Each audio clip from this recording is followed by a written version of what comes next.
Let's start off with, let's see protests in Jerusalem calling for Netanyahu to resign. Well, as Netanyahu We'll get was into the Israel speaking on section Sunday, today. thousands were again taking to the streets of Jerusalem and other Israeli cities, calling for his resignation and the release of all hostages in Gaza. Now, the protests are still ongoing. The Israeli Prime Minister met with the family of one of the hostages on Sunday.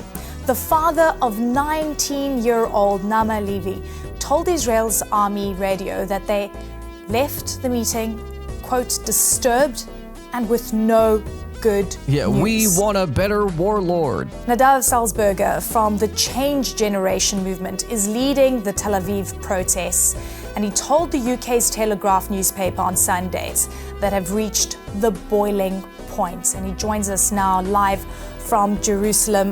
Great to see you, Nadav. Thank you so much. Thank you. So first of all, I want to start by mentioning the 134 hostages still held captive in Gaza, including women, elderly, and children. We are fighting and praying for their immediate release. We are a movement called the Change Generation. After October 7th, we realized that Netanyahu and his coalition have no intent of taking responsibility over the worst disaster in Israel's history. So we have taken to the streets and we formed a young movement comprised of young Israelis, reservists, and students with the goal of replacing the current government with a responsible government, one deserving of the Israeli people. That is our goal. So you're calling for elections and a change in government, essentially? Yes. But you've also said something interesting, and just reading up about what your movement is about, that Netanyahu hasn't prioritized hostages. So what do you think he has prioritized instead?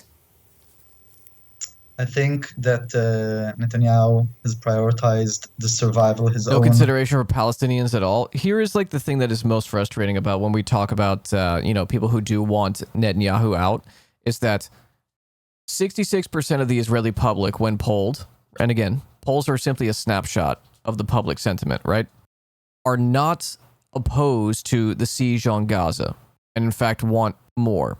Netanyahu is an incredibly unpopular prime minister, and so is Herzog to a certain extent. It's not that Netanyahu is bad at his job, it's that Netanyahu doesn't do anything quietly. I think that while many people, including politicians, are doing their best to try and bring back the hostages. Yeah, like Bush's approval rating was bad, but people like the war in Iraq. We, as the young generation who grew up under Netanyahu, have witnessed rotten leadership, and it's time for us to step up and demand better leadership for all Israelis. So Netanyahu has rejected calls for elections, saying that it's going to dismantle the talks that are currently underway, specifically for hostage release. We also know that Hamas has said that all hostages will be released if there's a sustained ceasefire. So what are your views on the current negotiations and, importantly, on a ceasefire? We believe that the war against Hamas is a just war. Yeah, we believe exactly. that Hamas is a threat not only to Israelis, but also to Palestinians, and that Israel must triumph over Hamas. That is why we are not calling for a ceasefire. We believe that the war needs to be fought until the end, but we also believe that we should prioritize bringing back the hostages, even if it means pausing the same way we paused a couple of months ago to bring back hostages. Again, exactly. They just care about how bad Israel looks with Bibi on top. Yeah, no matter what, if we're talking about the Israeli perception or the public perception, by and large, most people think that this is the fault of Netanyahu. And while Netanyahu is responsible for all the actions currently taking place, Netanyahu is just one cog in the Zionist machine. He is just one piece of it, because Ben-Gvir is giving more weapons to settlers. Yoav Gallant is still leading the siege on Gaza. Benny Gantz and multiple members of the Knesset have been talking about dropping nukes. CNN is also learning that senior US and Israeli officials will meet virtually today to discuss Israel's proposed ground offensive in Rafah. A US official says the two sides are... To discuss the ground offensive. I'm sorry, I thought the US State Department's position was no ground offensive in Rafah. So now we're just going to negotiate how they do the ground offensive in Rafah? All right, well, talk's back on, and I want to head to Washington now and bring in CNN's The Natasha IDF has designated kill zones? Yeah, I know. We talked about it a little bit yesterday. Bertrand. Natasha, I want to get into, what the U.S. has repeatedly said, and it's warned Israel about a siege into Rafah. In this virtual meeting aimed at Netanyahu, do you think that he's going to be able to convince the U.S.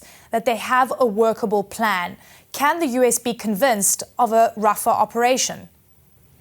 Well, the answer is that it really depends, because as of right now, the U.S. is extremely skeptical, and they have been urging Israeli officials, including in talks with the Israeli defense minister last week, to come up with an alternative plan, one that is not what the Israelis have been planning, such as a large-scale ground operation into Rafah that could endanger the over 1 million Palestinians that have sought shelter there over the last few months. And what the Israelis are saying is that, look, we need a way to eliminate these remaining Hamas battalions. And the U.S. is responding, well, you could go after them with a more targeted approach, something that targets more senior figures in Hamas rather than going in and doing an all-out assault. And so I think... you could not be giant bitch babies and go into the tunnels.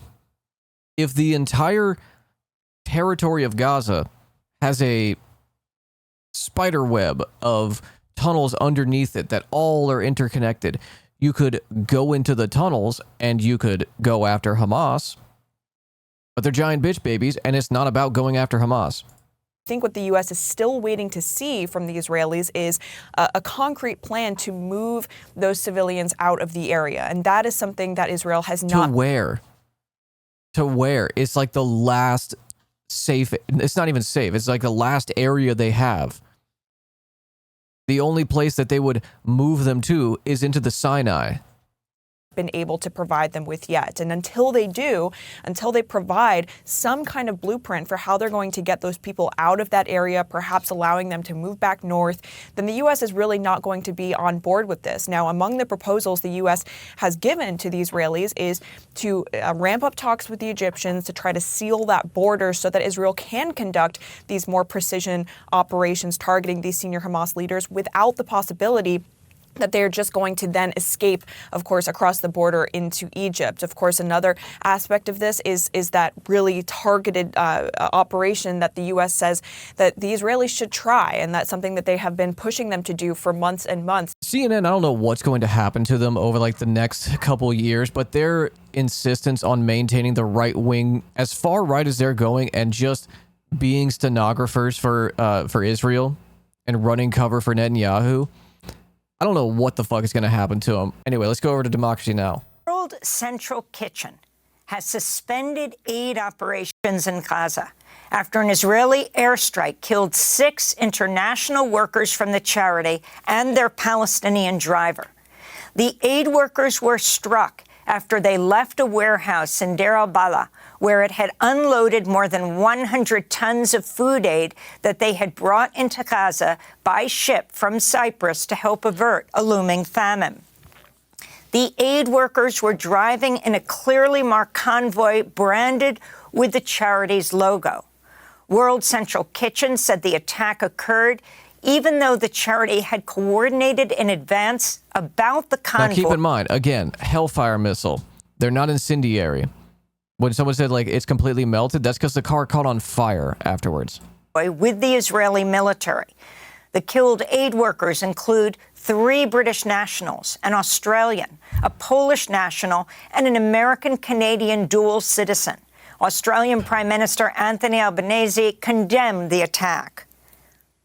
We certainly have already contacted the Israeli government directly. We are contacting the Israeli ambassador to ask. If Australia does not sanction Israel, they're cowards. They're cowards. They should be sanctioning them on principle because of the apartheid. But one of your own aid workers was killed by them. Tracked. It was a 3-point killing. We're joined by the Gaza-based journalist Akram al-Satari. Akram, thanks so much for joining us again. What do you understand took place? Talk about Chef Jose Andres' charity workers who were killed and their driver, what they were doing. They were helping people. They were trying to secure the food aid for the people in Gaza, whom they were in touch with, whom they were eating with, whom they were in solidarity with, whom they were thinking they deserve Punish to be... the world officials for lack of action as well when this is over. The reality is it won't end until those world officials are punished. Treated as humans, and they deserve to be safe, and they deserve to be secured. However, they themselves, the ones who were there extending the helping hand, ended up being killed by an Israeli attack, the circumstances of which are not clear yet. Neither to the government of Israel that apparently ordered the attack, no matter what the circumstances are, nor to the Palestinians who have been seeing at least foreigners there with them extending a helping hand and trying to secure a lifeline while their lives were taken by that Israeli attack. Reportedly, World Central Kitchen was coordinating its efforts and was informing the Israelis of where its aid workers were. Well, this is the fact that shocked everyone. And as a matter of fact, many other international aid workers and some UNRWA workers also were affected by the ongoing bombardment. The UNRWA made a specific statement about the number of UNRWA staff who were killed, which is around 166 UNRWA staff who were killed while they are on job, while they're moving from their places to their duty stations, and when they're back from their duty stations to their homes, or even when they are still conducting their job in their duty station, extending a helping hand to the people. The coordinates are very well clear for the Israeli army. This is a protocol that has been followed ever since the war has started. Every single humanitarian aid worker that is extending a helping hand in Gaza, that is coordinating or helping or distributing food or doing anything, is already recognized by the Israeli army. And the incident took place, and I think it's the full responsibility of the Israeli government now to clarify and to provide justification, and not in the sense that justification of the killing itself, but rather demystify the circumstances that led to that catastrophic incident, given that it is not unprecedented. I mean, they're going to say, oh, it was Hamas. This is a tragedy of war. These things happen. Remember October 7th, okay? Fog of war. So Netanyahu butchered these people to send a message? Yes, but also to scare aid workers and successfully scare aid workers and organizations from going into Rafah. My thing, what can you do is pick a mechanism for change and put both cheeks into it. My thing is labor, so all my focus is filtered through labor. Yeah, that's kind of like my thing too.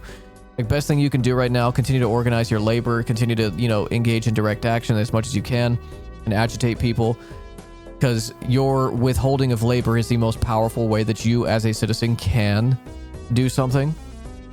But if you feel a certain malaise, if you feel a certain hopelessness about what's going on, understand the main thing that Palestinians in Gaza and the West Bank are asking you to do is not stop talking about it.